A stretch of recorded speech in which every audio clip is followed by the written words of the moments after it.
जो अच्छाई की बात करता है, धर्म की जय हो, जो अधर्म का नाश हो कहता है, मतलब बुराई का नाश कहता है, तब प्रधानमंत्री जी 10-10 साल के लड़कियों के साथ वो मुजरा करने गए थे इजराइल में, क्या करना, ठुमका लगाने गए थे। और जो दुनिया का सबसे बड़ा ठरकी, बेविचारी, बहसी, दरिंदा जेफरीन एपिस्टीन के साथ क्या कर रहे थे।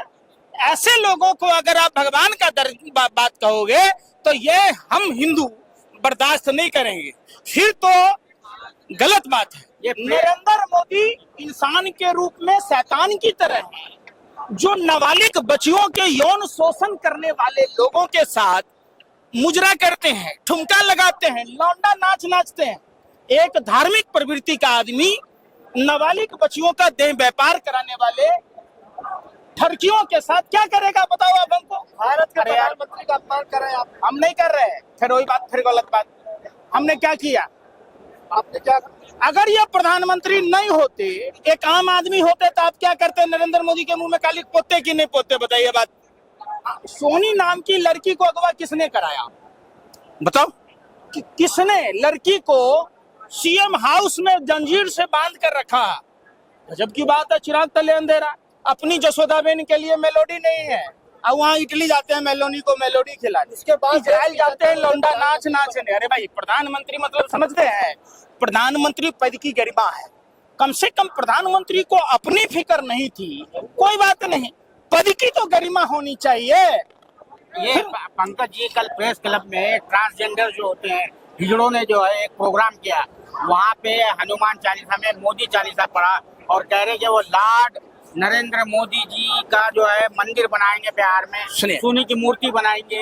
हर आदमी जानता है आदि अनादि काल से कुछ लोग सत्ता के लिए जो सत्ताधीश होते हैं उनके तलवे चाटते हैं।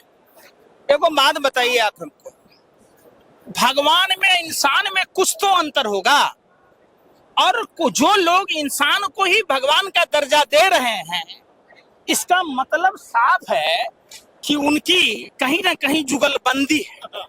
जैसे चंपत राय राम मंदिर का चोर, वो नरेंद्र मोदी को कह रहा भगवान का। भाई, जिस दिन आपने चंपत राय का, अनिल मिश्रा का, गोपाल राव का, अर्जुन देव का अगर पॉलीग्राफ टेस्ट कराया, नार्को टेस्ट कराया, तो नागपुर पंडित दीनदयाल उपाध्याय मार्ग में बैठे हुए आका, जैसे भारत में आतंकवादी घटना होने पर पाकिस्तान में उनके आका मिलते हैं, और राम मंदिर के चोरी का आका नागपुर में और पंडित दीनदयाल उपाध्याय मार्ग में बनेगा। एक छोटा सा सवाल है, हम समझते हैं कि आप लोग गोबर नहीं खाते होंगे।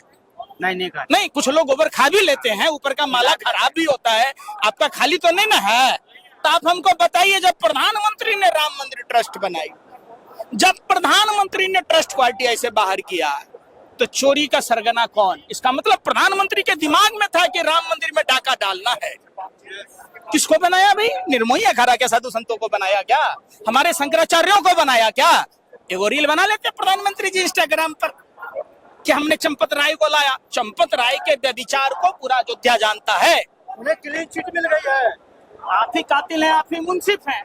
जिस तरीके से उत्तर प्रदेश के मुख्यमंत्री अजय सिंह बिष्ट ने अपने ऊपर सारी धाराएं समाप्त कर ली, क्लीन चिट ले ली, तो चंपत राय को तो बचाना ही था, इसलिए कि हिस्सा जो है मोदी भागवत तक पहुंचा, सीधे सीधे आप आरोप। बिल्कुल नहीं पहुंचने का मतलब ही नहीं। आप बताइए, अभी आप माइक पकड़े हुए हैं, आपका कैमरामैन है, अगर प्रधानमंत्री के बारे में किसी ने अपशब्द कह दिया मेरे बगल में आके, इसकी जवाबदेही आपकी है कि आपके चैनल के सीईओ को है? बताओ, सीधा सा बात है। प्रधानमंत्री ने ट्रस्ट बनाई, प्रधानमंत्री ने आरटीआई से बाहर किया, प्रधानमंत्री की मंशा थी कि राम मंदिर में योगी मोदी की जोड़ी ने जम के लूट मचाई, उपद्रव मचाई। ये अमित शाह के बारे में कहा जा रहा है कि अमित शाह परमिशन नहीं दे रहे एफआईआर करने के। क्यों नहीं देंगे भाई? अमित शाह जी गृह मंत्री हैं, कोई भाजपा के गृह मंत्री तो है नहीं, देश के गृह मंत्री हैं, और ये बच्चे भी देश के हैं।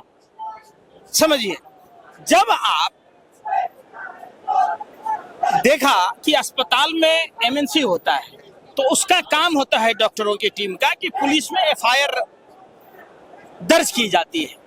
जब यहाँ प्लेट गन छोड़े गए, आंसू गैस के गोले छोड़े गए, बिहार में AK-47 से फायरिंग हुई, आजाद भारत में पहली बार इतनी क्रूरता के साथ देश के किसानों के साथ, देश के छात्रों के साथ, देश के महिलाओं के साथ या तमाम जो प्रदर्शनकारी होते हैं, उस सरकार को इतना तो गोरे अंग्रेज भी दमन नहीं करती थी जितना ये लोग दमन करते हैं। तो इनका चाल चरित्र चेहरा लोगों के समझ में आ चुका है। भाजपा वाले कह रहे हैं राहुल जी गंदी राजनीति कर रहे हैं, अब छात्रों के साथ खड़े। आप अच्छी राजनीति कर लो, आप कर लो। अरे क्या कहेंगे भाजपा वाले? भाजपा में तो रंडुओं की फौज है। समझिए, महर्षि वशिष्ठ ने रामायण में कहा कि निसंतान आदमी लोक कल्याण की बातें नहीं करेगा। अगर भाजपाई नेताओं के यहाँ बच्चे होते तब ना उनको दर्द मालूम होता कि बच्चे कंपटीशन की तैयारी कैसे करते हैं। बच्चे माँ बाप से दूर रख, आगे कहावत है बाल ना बच्चा नींद पर अच्छा, आगे नात न पीछे पगहा, बगैर लगाम का कूदे गधा। है उनको क्या मालूम है? ये तकिया पकड़ पकड़ कर सोते हैं, कोई बच्चे पकड़ के थोड़े न सोते हैं कि बच्चों का दर्द मालूम हो कि बच्चे को बुखार है कि क्या है। इनका तो कोई है ही नहीं। सीधा सीधा जो मोदी जी पर इल्जाम लगा रहे आप, सुनो, मोदी जी पर इल्जाम लगा रहे आप, तो ये सीधा सीधा मैं क्या बोला? वही ना, बच्चे नहीं है उनको। महर्षि वशिष्ठ के समय मोदी जी थे, तो महर्षि वशिष्ठ जो प्रभु श्री राम के गुरु थे, राजा दशरथ के दरबार में गुरु थे, उन्होंने कहा कि निसंतान यानी रंडवा आदमी जिसका बाल न बच्चा हो, उन लोग कल्याण की बातें नहीं करेगा। तो इसमें हमारी गलती है। हम कहे थे जो मोदी जी को कि जसोदाबेन जी के साथ घर में मत बसाओ, हम तो जानते भी नहीं है बांस कांटा, तो फिर बात खत्म है।